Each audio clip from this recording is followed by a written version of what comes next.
আপনাকে ভালোবাসতে আমার কোনো যোগাযোগ রাখার প্রয়োজন নেই। জোর করে যোগাযোগ রাখতে গেলে আপনার ভাব বেড়ে যাবে, ভাববেন ছেঁচড়া, গালি দিবেন মনে মনে। আপনিও জানেন যোগাযোগ তো একবার না, বহুবার বন্ধ হয়েছে বহুদিনের জন্য। ভালো তো আমি আপনাকে সেদিনও বেসেছি। থাক না যোগাযোগ বন্ধ, থাক কিছু কথা একান্ত আল্লাহ জানে, কিছুটা কিবোর্ড, আর বাকিটা আমার আর আমার নির্ঘুম রাতের ভেতরেই সীমাবদ্ধ থাকুক।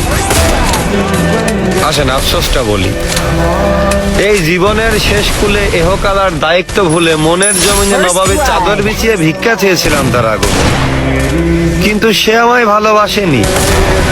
দেখো দেবদাসও ভেবেছিল তাকে ছাড়া পারু বাঁচবে না, অথচ পারুর জ্বর পর্যন্ত আসেনি। আমাকে ঠকিয়ে সবাই জিতেছে, হ্যাঁ আমাকে ঠকিয়ে সবাই জিতেছে। ওই মুগ্ধ করা চাঁদ, গন্ধ দেওয়া ফুল, অতি আপন যাই ভেবেছি তাই হয়েছে ভুল। তারপর এই শূন্য জীবন যতই দিয়েছি পারি, যেখানেই যাকে জড়িয়ে ধরলাম সেই গেল ছাড়ি।